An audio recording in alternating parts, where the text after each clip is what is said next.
Karen Ellsworth didn't just live in the Whispering Pines neighborhood, she ruled it. Armed with her HOA badge, clipboard, and an air of self-importance, she considered herself the last line of defense against chaos. Her crusade against porch, lights left on past 10 p.m., basketball hoops left in driveways, or grass grown more than 2.5 inches high was infamous. For years, the neighborhood had trembled beneath her tyrannical smile.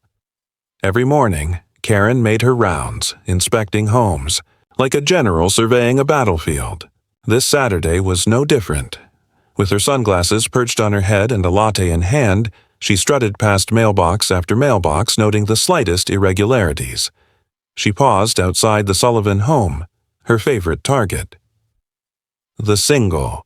Father, Mike, and his teenage son, Eli, had racked up the most citations in the neighborhood. Unapproved curtains, improper vehicle in driveway, unauthorized music practice after hours. That boy and his guitar had tested her patience one too many times. Karen clicked her pen with satisfaction and scribbled another warning, this time about a supposed oil stain near their driveway. She dropped the notice in the mailbox like a judge-passing sentence. But as she turned to leave, something unexpected caught her eye. An envelope. It sat in her own mailbox, anonymously delivered and unmarked except for one sentence, typed in bold letters. Your reign is ending. She froze. A chill ran up her spine. She looked around. No one on the street. No cameras in sight. Just silence. Karen crumpled the note and stormed off, brushing it off as a prank. Still, she clutched her purse tighter than usual as she headed to the community clubhouse to prepare for her weekly Rules and Regulations review. The meeting was her favorite moment of the week, when she could remind the board who really ran things. She approached the glass double doors, keycard in hand. With a flick of her wrist, she tapped the card reader. The little red light blinked. Nothing. Frowning, she tried again. Beep. Red light. Access denied. Karen's jaw dropped. She tried once more. Harder, more aggressive, like the card needed to be intimidated into working. Beep. Red light. Her hands shook. This has to be a malfunction, she hissed, yanking her phone from her purse, but the keypad still refused her. She stopped her heel, rattling the sidewalk. Her voice rang out across the empty lot. Who the hell tampered with the system? I have board access. This is illegal. No answer. The building remained locked, silent. Karen began taking pictures of the key reader and recording video on her phone, muttering into the camera, evidence of targeted interference, possibly criminal sabotage. And then, something inside her snapped. She dialed 911. Her finger trembled slightly as the call connected. This is Karen Ellsworth, HOA Compliance Officer of Whispering Pines, she barked. Someone's tampered with official property. I believe this is an act of domestic interference. I need law enforcement dispatched immediately. Deal Weven, what's your emergency? Came the calm reply. But as the voice hit her ears, Karen's anger twisted into confusion, and then rage. It was Eli Sullivan, the boy from the house she cited nearly every week, the son of the man who refused to repaint his mailbox, the kid who once sarcastically called her Madam President. What is he doing answering 911? She shrieked into the phone. I demand a real dispatcher. But Eli was calm, too calm. I'm fully certified, ma'am. Can you describe the emergency? I've been locked out by criminals, obviously. You think this is a joke? Eli paused. Are you in immediate physical danger? Karen's eyes darted, her voice lowered. I'll have your job for this. The line went silent, and then disconnected. Karen stood alone, breath heavy, heart racing. Her reflection in the glass door stared back, furious and powerless. And just then, a ping. She glanced at her phone. A new message posted anonymously to the HOA group chat. It wasn't a malfunction, Karen. It was a vote. Karen stood frozen. Outside the clubhouse door, her phone still in her hand, the mysterious message flashing across the screen. It wasn't a malfunction, Karen. It was a vote. A vote? Her heart pounded in disbelief. There had been no vote, at least not one, she knew about. As far as she was concerned, she was the HOA. If there had been any vote, it would have been illegal. She stormed back toward her car, muttering furiously, dialing the HOA board president, Mr. Taylor.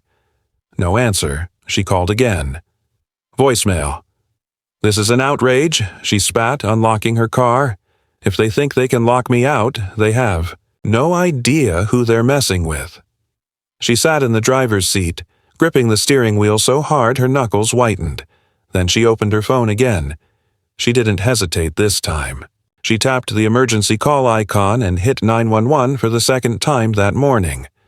When the line picked up, she practically shouted, "Yes, this is Karen Ellsworth again. I need officers dispatched immediately. This is a community emergency." 911. What's your emergency? The operator asked calmly. She blinked. It was him again. Eli Sullivan. You again, she snapped, voice rising. Are you following me or something? Where's your supervisor? This is the city's official non-emergency dispatch line. You called it, and I am on duty, ma'am. How can I help you this time? Karen fumed. You can help by doing your job. The security system for the HOA clubhouse has been tampered with. My keycard isn't working and someone just claimed it was disabled by vote. I need officers out here. I want fingerprints. I want video footage pulled. This is criminal. Eli, sitting in the dispatch center, recognized her voice instantly. His eyes darted to the supervisor behind the glass wall. He knew he had to stay calm. Ma'am, he said in his best neutral tone, I understand you're upset, but unless there's an active threat to life or property, we don't dispatch officers for access control disputes. I recommend you follow up with the property board. This is an act of sabotage. What if I'd had sensitive documents or personal items inside? Do you? He asked. Karen sputtered. That's not the point. The point is I'm being targeted and harassed, and now the dispatcher is related to one of my harassers? This is unethical. Eli muted the call for a second and took a breath. He knew she'd pull every string to try and turn this into a scandal. He also knew something else. Her desperation meant she wasn't in control anymore. Ma'am, he said, as he unmuted, I'm logging this as a civil access dispute. No unit will be dispatched unless a physical altercation or crime is observed. Karen screamed, I will have you fired. Eli remained quiet. She hung up on him. Back in her car, Karen began recording a video for the neighborhood's private Facebook group. Her tone was theatrical and trembling as she told the camera, Neighbors, I'm speaking to you as a loyal HOA enforcer and longtime protector of our standards. Today, I've been unlawfully locked out of our clubhouse by what I can only describe as organized intimidation. If they can do this to me, they can do it to any of you. She posted the video, confident she would rally support. But within minutes, the comments began rolling in. Karen, you've written me up 4 times for my mailbox. Paint. Didn't you find the elderly Thompsons for their wheelchair ramp? You yelled at my kid for sidewalk chalk. The final comment hit like a slap. Nobody tampered with your key, Karen. The board voted. You're suspended. Karen stared at the screen in disbelief. Her carefully curated kingdom was slipping, and now the villagers had torches. But the worst was yet to come. As she scrolled in horror, a new comment appeared. Just 6 chilling words. Check your mailbox. More is coming. Karen hadn't checked her mailbox since that cryptic comment. Check your mailbox. More is coming. But now, hours later and growing paranoid, she finally stepped out under the fading evening light, heart pounding as she approached the silver box at the end of her pristine walkway. The envelope was already waiting. No stamp. No return address. Just her name, typed in all caps, Karen Ellsworth. She glanced around before opening it. Nothing moved, no joggers, no dog walkers, just wind brushing across manicured hedges. Inside was a single USB drive and a note typed. On plain paper, "If you won't leave willingly, the truth will force you out." Karen's fingers shook as she snapped the USB into her laptop.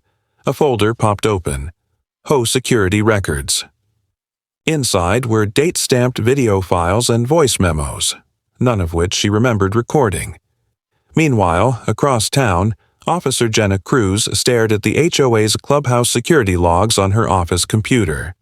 She'd been asked to do a wellness check after one of the HOA board members, Mr. Taylor, requested a neutral investigation into an escalating behavioral issue within the community.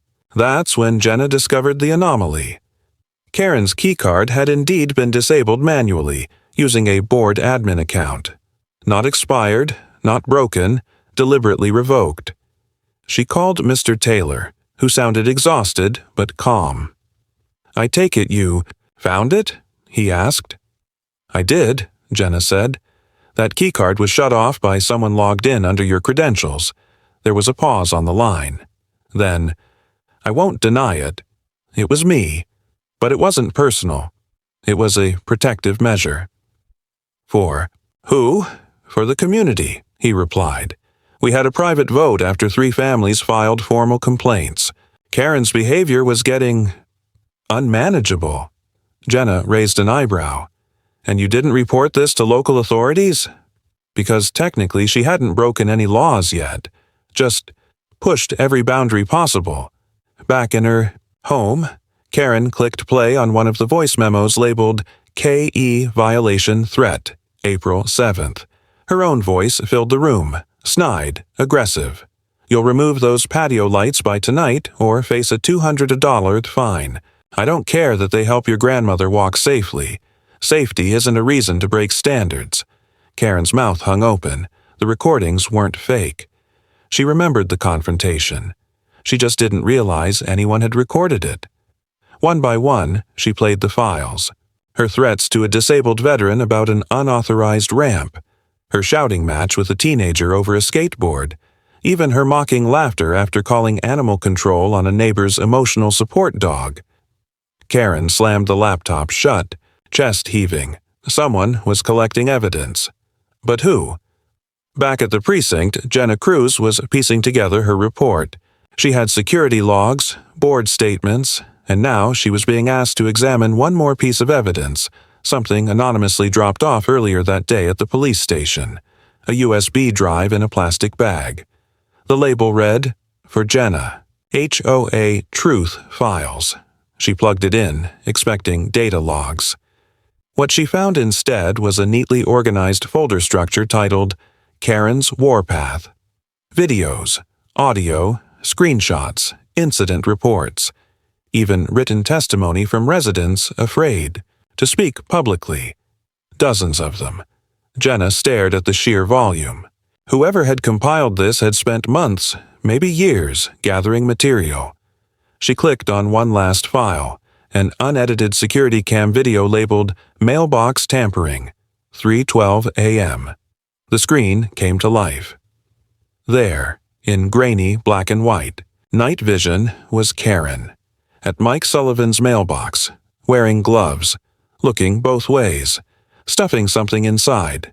Jenna's jaw clenched. Now it wasn't just intimidation. It was mail tampering, a federal offense. She picked up her phone and called Mike Sullivan. "Hi, this is Officer Cruz.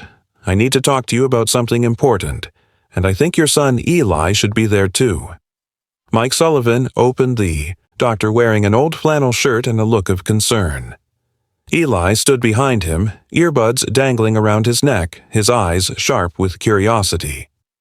Officer Jenna Cruz stepped inside, holding a folder in one hand and the USB drive in the other. "I'm going to be honest with you both," she said. "This HOA situation is no longer just about policy violations or internal squabbles. It's bigger than that now." Mike exchanged a look with Eli, who crossed his arms. "What did Karen do this time?" the teenager asked, barely hiding his smirk. Jenna took a breath.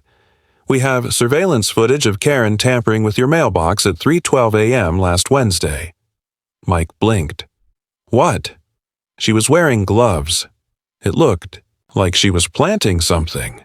We're currently verifying the content of that footage with the help of City Tech, but given the HOA's internal tensions and her escalating behavior, it's clear you were being targeted.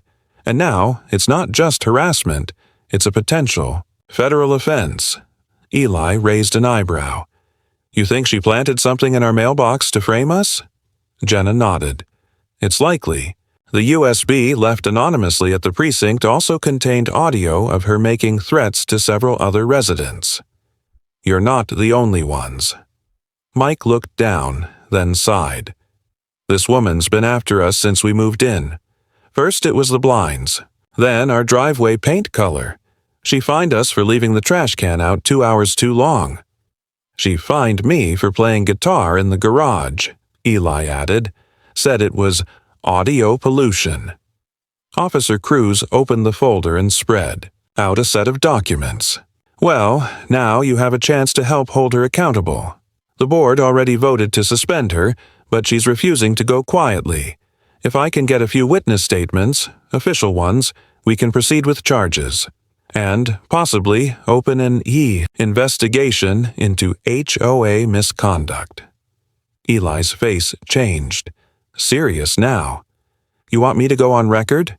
"You're a dispatcher," Jenna replied. "You've already shown composure under pressure, and Karen clearly underestimated you. If you step up now, others might too." Eli hesitated. Then he nodded. "Let's do it." Meanwhile, across town, Karen was losing control. Her second HOA Facebook video had backfired, drawing even more criticism than the first. Neighbors she had never spoken to were sharing stories, photos, old email threads. She tried to defend herself in the comments, but every reply she posted just fanned the flames. Finally, she locked the post, then she locked her doors. Alone in her kitchen, she poured herself a glass of wine and opened her laptop again. If the community had turned on her, she would fight back the only way she knew how, through rules, citations, and pressure. She scrolled through her personal violation archive of neighborhood infractions, files she had secretly saved, even after official warnings had been deleted. Unapproved sheds, satellite dishes, flags, fencing materials, dirt on everyone. But before she could begin drafting her next attack, a new email pinged. From HOA Internal Review Committee. Subject: Immediate action. Required. Karen clicked, heart racing. The message was short. Due to new evidence submitted to local authorities and the HOA Ethics Board, your access to all digital systems has been permanently revoked. Your continued contact with residents may be subject to restraining orders pending investigation, Karen screamed, throwing her wine glass across the room. Her reign wasn't just crumbling, it was being dismantled, piece by piece. Then came another ping. It was a private message this time. No name, just a black and white photo of her. Standing in front of Mike Sullivan's mailbox, time-stamped, gloves on. And below it, one line. "You're not the only one watching anymore." Karen slammed. The laptop shut, but it was too late. She wasn't hunting rule breakers anymore. She was the one being hunted. Whispering Pines was no longer quiet. Residents whispered on porches. Side-eyes lingered at intersections. Group chats buzzed. Karen Ellsworth's grip on the neighborhood had finally cracked. And now, for the first time in years, people weren't afraid to talk. But Karen wasn't going down without a fight. She had set up a Karen's Compliance Command Center in her home office. 3 laptops open, HOA documents stacked high, and her phone constantly charging as she recorded voice, memos, and rehearsed legal threats. Her plan was simple: create enough confusion, doubt, and legal chaos to stall any action against her until she could regain control. She didn't realize her time was already up. Meanwhile, Officer Jenna Cruz met with Mike and Eli at the police station. The footage of Karen at the mailbox had now been officially verified. What sealed it wasn't just the video. It was the paper trail Karen didn't know the new HOA treasurer had uncovered. Turns out, Karen had been quietly signing off unauthorized fines under a closed account, the previous treasurer's digital credentials which she still had access to. This just turned into fraud, Jenna said, flipping through the documents. She issued citations under a dead account, and no one noticed because the previous treasurer moved out last year. She's been fining people and pocketing the payments. Eli leaned forward. So she wasn't just on a power trip. She was making money. Exactly, Jenna said. And you know what the kicker is? Her home improvement projects, those garden walls, that outdoor kitchen, they were all funded by those untraceable fines. Mike's jaw clenched. While she wrote me up for having a bird feeder. Back at Karen's house, she paced frantically as her printer spat out cease and desist letters she intended to hand-deliver to the HOA board. She was still convinced she could intimidate them into silence. But before she could head out, a knock sounded at her door. Karen opened it, expecting a neighbor. Instead, she found 3 people: Officer Jenna Cruz, HOA President Mr. Taylor, and an unfamiliar woman in a city badge and blazer. Ms. Ellsworth, Jenna said, this is Detective Lauren Voss from the city's Fraud Investigation Unit. She has some questions about your use of HOA accounts. Karen's smile cracked like glass. You can't just come here, this is harassment. Actually, Voss replied, stepping forward, we have probable cause and authorization to request immediate access to your HOA communications and financial logs. Mr. Taylor added, you no longer represent this community, Karen. We held a second vote. It was unanimous. Karen's hands trembled. You've all been manipulated. This is Eli Sullivan's vendetta. That boy. But her voice caught in her throat as Jenna held up her phone. It was a recording. Karen's own voice. These people are sheep. They'll believe anything if it's typed in bold and signed with a fake signature. That's how you control a neighborhood. The color drained from her face. That was taken out of context. It was in a private voice note you uploaded to your own cloud, Jenna said. We have it, Karen. All of it. Karen stood in stunned silence. But the final blow came as Detective Voss handed her a printed photo. It showed Karen in the clubhouse weeks ago, slipping an envelope into a donation box labeled Community Family Fund. The problem? That donation box had gone missing the next day. Karen stared at the photo, her hands suddenly weak. Her carefully constructed world, built on fear, fines, and fake authority, was falling apart before her eyes. And from down the street, she could see them. Neighbors. Watching. Some with phones out. Others simply standing still. Waiting. Quiet. Unblinking. For the first time in years, Karen felt something unfamiliar in her chest. Fear. Karen had always believed the rules protected her. They were her armor, her sword, her justification. As long as she hid behind policy, behind the HOA bylaws, she could do anything. Fine, threaten, manipulate, and it would all be legal. But now, standing in her doorway surrounded by authority, figures, her mask was cracking, Detective Lauren Voss didn't wait. We're requesting voluntary cooperation. You can come with us to the station or we can pursue a search warrant. Either way, we're reviewing your financial activity regarding HOA accounts and neighborhood funds. I haven't taken a dime that wasn't authorized, Karen snapped, but her voice trembled. Jenna Cruz stepped forward. We already have. Transaction logs tied to your personal account. That donation box you intercepted.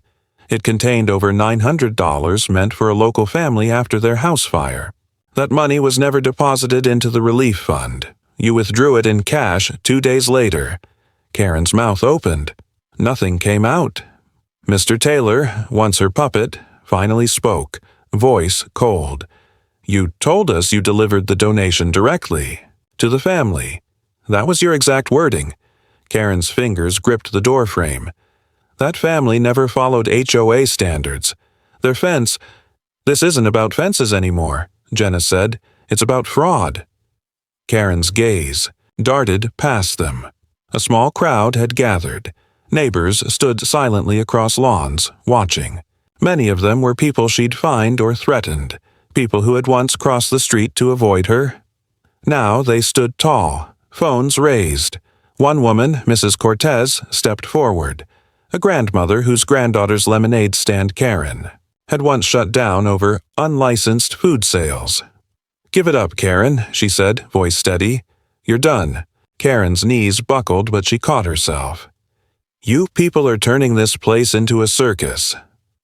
"No," Mr. Taylor replied. "We're taking it back." As Karen was escorted back inside under Detective Voss's supervision, Eli Sullivan stood at the end of the sidewalk, arms crossed, eyes locked on her. He didn't smile. He didn't smirk. He simply watched justice catch up. Inside, Karen sat at her dining table as her devices were cataloged. The officers were calm, efficient, no yelling, no drama. Just the slow, professional dissection of everything she thought she controlled. That night, Whispering Pines finally exhaled. Families came out of their homes.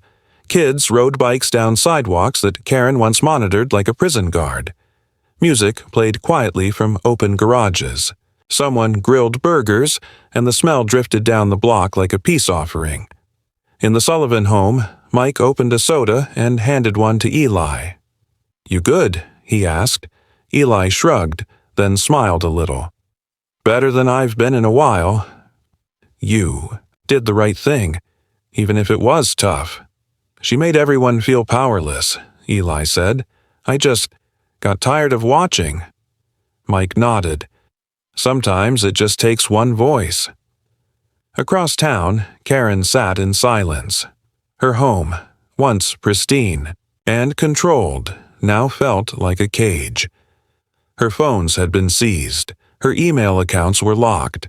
Her access to HOA systems gone. Her name was trending locally on social media. The final nail came in the form of a hand-delivered letter from the HOA board. Effective immediately, you are permanently removed from all HOA functions, voting rights, and privileges. A restraining order is pending based on witness testimonies and security evidence. You are no longer permitted to contact, approach, or interfere with board operations or residents. She crumpled the letter and tossed it into the fireplace. The flames devoured it quickly, but the damage was already done.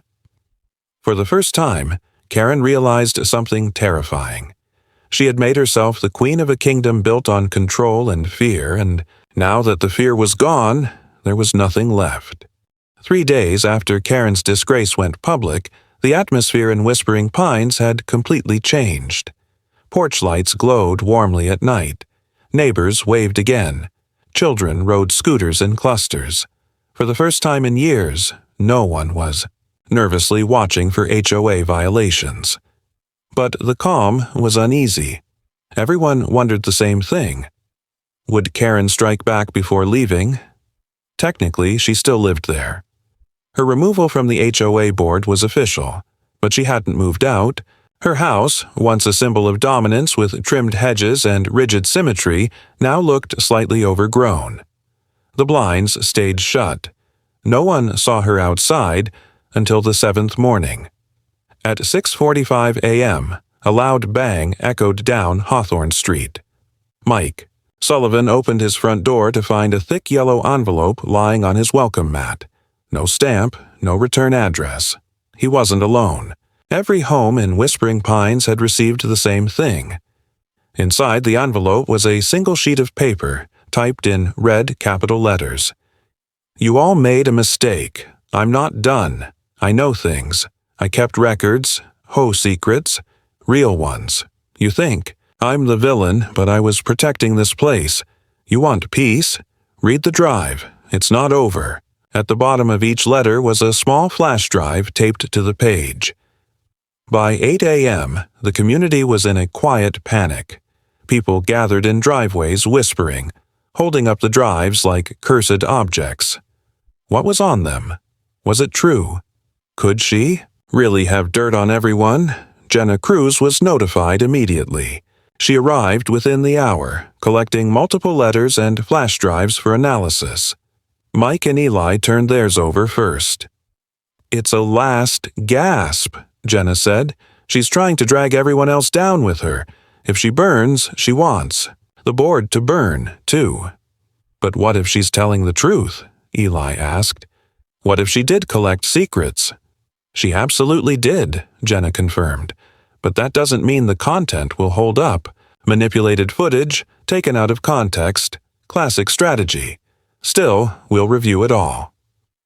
Meanwhile, inside Karen's house, she sat in her dim living room, the light of a single desk lamp casting shadows across walls littered with printouts, maps of property lines, and handwritten notes. Her plan had been set in motion weeks earlier when she sensed the tide turning. She had quietly compiled years of confidential board emails, internal disagreements, off-the-record votes, and resident exceptions approved behind closed doors. The community wanted her gone? Fine. But they were going to see the truth about how their precious neighborhood actually worked. That afternoon, HOA President Mr. Taylor held an emergency town hall meeting at the community center. Almost every homeowner showed up. "Let me be clear," Taylor began. "Karen's access to HOA systems was revoked weeks ago, but prior to that, it's possible she downloaded private board records, documents that were not supposed to be disclosed." Murmur rippled through the crowd. "She's trying to weaponize our disagreements," he continued. "Yes, we debated certain cases. Yes, not everything was unanimous, but every fine, every vote, every exception was documented. We've requested an independent review."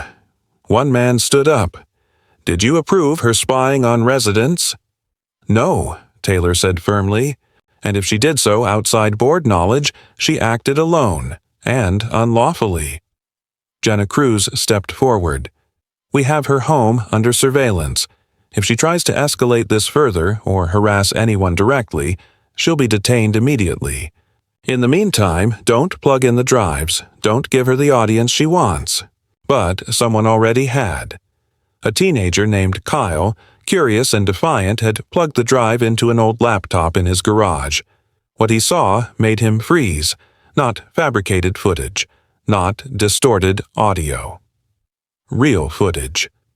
From hidden cameras inside multiple homes.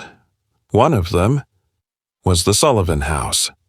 Kyle's fingers trembled over the laptop's keyboard as he leaned closer to the screen. The footage was grainy but unmistakable. A living room, dimly lit with a timestamp from 6 weeks ago. A boy sat on the couch playing guitar. In the corner of the screen, mounted high behind a bookshelf, was a blinking red dot, a hidden camera. And that living room wasn't Kyle's, it was Eli Sullivan's. Kyle backed away in disbelief. The video folder was labeled Priority Eyes, and it contained dozens of clips from other homes too. The Williams kitchen, the Cortez's backyard, even HOA meetings that were never recorded publicly. There was no question now. Karen had gone beyond harassment and policy abuse. She had been spying on the entire neighborhood. Word spread fast. By noon, Jenna Cruz had a warrant. By 2, a forensics team entered Karen's house with gloves and evidence bags. They found a false wall in her garage, behind which were 6 small wireless transmitters. One for each of the homes she had flagged as high risk. The devices were illegal, high-end microcameras originally meant for industrial security. She had rerouted them through an encrypted cloud account using a stolen municipal contractor login. Worse still, there was audio. Karen had been listening to private conversations, arguments, secrets, even medical discussions, and logging them in a twisted sort of journal she titled Community Stability Index. Jenna stood in the middle of Karen's living room, staring at the insanity taped to the walls. Lists, wire maps, HOA bylaws annotated in red pen, highlighted whispers of imagined plots. "This isn't just HOA abuse," she muttered. "This is obsession." Outside, a black SUV pulled up. Karen stepped out wearing sunglasses and a scarf, as if anonymity were still an option. She froze at the sight of the police tape and the gathering crowd. Cameras clicked. Whispers swelled. Mike and Eli Sullivan stood at the edge of the driveway watching her. She tried to walk past them without a word, but Eli stepped forward. "You spied on us," he said, voice low and steady. Karen's mask didn't slip. "You people were never going to appreciate what I did. I kept this place clean, orderly. I held back the chaos. You should be thanking me." Mike stepped beside his son. "You didn't protect anyone. You controlled them. And you did it because it made you feel powerful. Not because it was right." Karen's lips curled. "One day, you'll wish someone, like me, was still watching. Because when things fall apart, no one will be able to fix it." Before she could say another word, 2 officers approached and quietly read her rights. Karen didn't resist. She turned her head slightly, scanning the neighborhood one last time. She didn't see fear anymore. Only freedom. As she was escorted into the SUV, whispers turned to claps. It wasn't loud or theatrical, just a few neighbors applauding quietly. A final punctuation mark. That evening, the HOA board issued an apology letter to all residents. Jenna Cruz announced that Whispering Pines would receive ongoing city oversight for the next 6 months. New elections would be held. Transparency would be enforced. Privacy would be protected. In the Sullivan house, Eli looked around the living room with new eyes. His guitar sat by the window, right beneath where the hidden camera had been. He picked it up, strummed once, then paused. "Hey, Dad," he said, half laughing.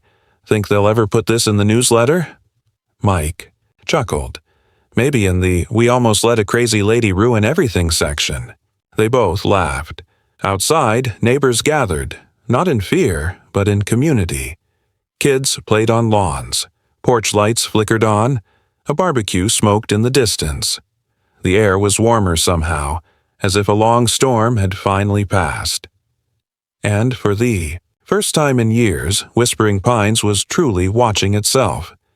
But this time, with open eyes.